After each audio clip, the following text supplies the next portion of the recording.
Hello friends, welcome back to my channel the super mom. இன்றைக்கி நம்ம வீடியோவில் ரொம்பவே காரசாரமான மதுரை மட்டன் சுக்கா எப்படி பண்ணுறதுங்கிறத பார்க்கலாம். வாங்க வீடியோக்குள்ளே போகலாம். இதுக்கு தேவையான பொருள்கள்: எலும்பு இல்லாத மட்டன் 1/4 கிலோ, அப்புறம் வறுத்து அரைக்கிறதுக்கு 1 டேபிள் ஸ்பூன் மிளகு, 1 டேபிள் ஸ்பூன் தனியா, 7-8 வரமிளகா, அப்புறம் 1/4 டீஸ்பூன் ஜீரகம் எடுத்துக்கோங்க.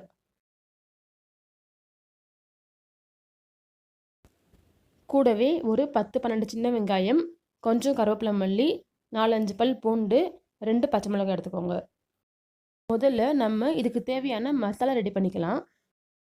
அதுக்கு அடுப்பில் ஒரு கடாய் வச்சு தனியா, மிளகு, வத்தல், அப்புறம் ஜீரகம் இது எல்லாத்தையும் ஒன்றொன்னா தனித்தனியாக வறுத்து எடுத்துக்கலாம். அதாவது எண்ணெய் சேர்க்க தேவையில்லை, ட்ரை ரோஸ்ட் பண்ணி எடுத்துக்கலாம். இது நல்லா ஆறுனதும் ஒரு மிக்ஸி ஜாரில் போட்டு தண்ணி விடாமல் நல்லா பவுடர் மாதிரி அரைச்சி எடுத்துக்கோங்க. இப்போது இந்த மட்டனை மஞ்சத்தூள் போட்டு கழுவிட்டு ஒரு குக்கரில் எடுத்துக்கோங்க. இது கூட தேவையான அளவு உப்பு, கொஞ்சமாக தண்ணீர், அப்புறம் நம்ம அரைச்சி வச்ச மசாலா பவுடர் 3ஐயும் சேர்த்து ஒரு தடவை கலந்து விட்டுக்கோங்க.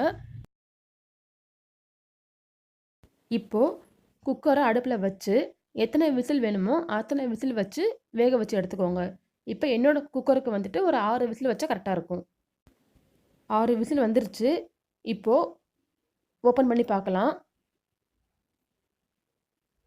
மட்டன் நல்லா சாஃப்டாக வந்திருக்கு. இதை எடுத்து கொஞ்சம் ஓரமாக வச்சுக்கலாம். அடுத்து அடுப்பில் ஒரு கடாய் வச்சு அதில் கொஞ்சமாக நல்லெண்ணெய் ஊற்றிக்கோங்க. எண்ணெய் காஞ்சதும் நீங்கள் விருப்பப்பட்டீங்கன்னா 4 முந்திரி பருப்பு சேர்த்துக்கோங்க. இது கூட நம்ம நறுக்கி வச்சுருக்க பூண்டு, பச்சை மிளகாய், கருவேப்பிலை சேர்த்து நல்லா வதக்கிக்கோங்க.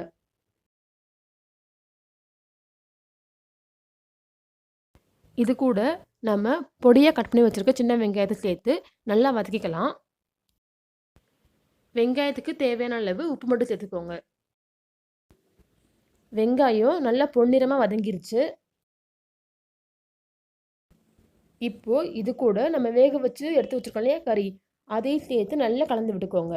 இந்த வெங்காயம், பச்சை மிளகா, இந்த மட்டன் எல்லாமே வந்து நல்லா ஒன்று சேர கலந்து வரணும். தேவைப்பட்டால் ஒரு 5 நிமிஷம் மூடி போட்டு கூட வேக வச்சு எடுத்துக்கலாம். இப்போ பார்த்தீங்கன்னா மட்டனில் இருக்க தண்ணியெல்லாம் நல்லா வத்திருச்சு. வெறும் எண்ணெய் மட்டும் தான் இருக்குது. இதை நல்லா கிளறி விட்டுட்டு அடுப்பை ஆஃப் பண்ணிக்கலாம். மேலே கொஞ்சமாக கருவேப்பிலை மல்லி தூவி இறக்கிக்கலாம். அவ்வளோதாங்க, நம்மளோட மட்டன் சுக்கா இப்போ ரெடி. இந்த வீடியோ உங்களுக்கு பிடிச்சிருந்தா எப்பவும் போல் லைக் பண்ணுங்கள், ஷேர் பண்ணுங்கள், மறக்காமல் சப்ஸ்கிரைப் பண்ணுங்கள். தேங்க்ஸ் ஃபார் வாட்சிங்.